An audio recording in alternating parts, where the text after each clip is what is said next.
जय श्री राधे। कार्तिक मातम का 25वां अध्याय। तीर्थ व्रत और दान आदि करने से समस्त पाप नष्ट हो जाते हैं, मगर प्रेत योनि में रहने वालों को इसका अधिकार नहीं है। तुम्हारे दुख को देखकर मैं अत्यंत दुखी हूँ और तुम्हारा दुख दूर किए बिना मुझे संतोष नहीं होता।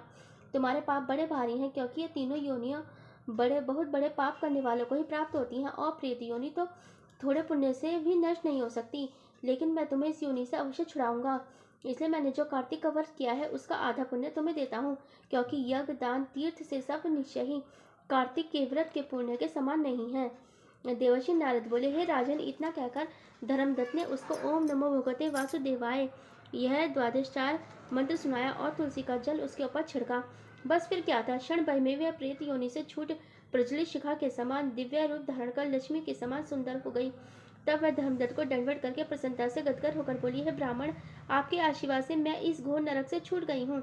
मुझे पाप सागर में डूबती हुई के लिए आप नौका के समान है। नारद जी ने कहा, राजन, अभी कला इसी प्रकार कह ही रही थी कि वहां पर विष्णुगण एक दैद्यमान विमान लेकर आए। विमान के द्वार पर अप्सराएं और गण बैठे हुए थे। धर्मदत्त ने उन्हें देखकर प्रणाम किया। पूर्णशील और सुशील नामक भगवान विष्णु के गणों ने धर्मदत्त को अपने हाथों से ऊपर उठा उसका विधान करके कहा, हे द्रुश्रेष्ठ, आप धन्य हैं जो सदा भगवान विष्णु के व्रत कथा और सेवा में लगे रहते हैं। आपने जो अपने बाल्यकाल में पवित्र और शुभ कार्तिक व्रत किया था, उसके अधिक फल से कलह के पूर्व जन्म के अकृत पाप नष्ट कर दिए गए हैं। यही नहीं, आपकी कृपा से उसके सैकड़ों जन्म के पाप नष्ट हो गए हैं। आपके जागरण आदि करने से पुण्य प्रभाव से आकाश मंडल में ये विमान आया है। हे ब्राह्मण, अब हम इसे भली भांति के भोगों से युक्त वैकुंठ में ले जा रहे हैं।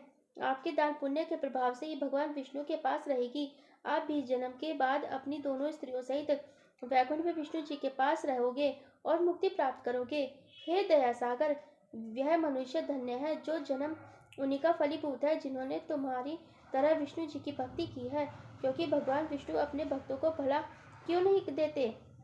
जिन्होंने प्राचीन काल में उत्पाद के पुत्र को ध्रुव पर पहुंचाया, जिसके सुमिरन मार्ग से प्राणियों की मुक्ति हो जाती है। प्राचीन काल में विष्णु जी केवल अपने नाम के स्मरण से ही आप द्वारा पकड़े हुए हाथी को हस्ती योनि से मुक्त करके जय नाम देकर अपना पार्षद बना लिया। तुमने उसी विष्णु की सेवा की है, इसलिए तुम अपनी दोनों स्त्रियों सहित 1000 वर्ष तक भगवान विष्णु के पास निवास करोगे। जब तुम्हारा पुण्य क्षीण हो जाएगा, तब तुम सूर्यवंश में अपनी दोनों रानियों के साथ राजा दशरथ के नाम से प्रसिद्ध होगे, तथा यह कलह तुम्हारे आधे पुण्य को भागीदार होने के नाते तुम्हारी तीसरी भार्या होगी। वह भगवान विष्णु पुत्र के रूप में तुम्हारे पास रहेंगे और देवताओं का कार्य करेंगे। विष्णु जी को प्रसन्न करने वाले तुम्हारे कार्तिक व्रत के अधिक महत्वपूर्ण यहाँ दान तीर्थ आदि कोई नहीं है। हे दया सागर, तुम धन्य हो, क्योंकि तुमने जगत गुरु भगवान विष्णु को प्रसन्न करने के लिए कार्तिक मास का व्रत किया है, जिसके आधे पुण्य के फल की भागीदार कला है। इस समय हम इसे अपने साथ विष्णु लोक में लेकर जा रहे हैं। कार्तिक महात्म की जय। आप हमारे चैनल को सब्सक्राइब कीजिए, लाइक शेयर कमेंट भी जरूर कीजिए। राधे राधे। जय श्री राधे।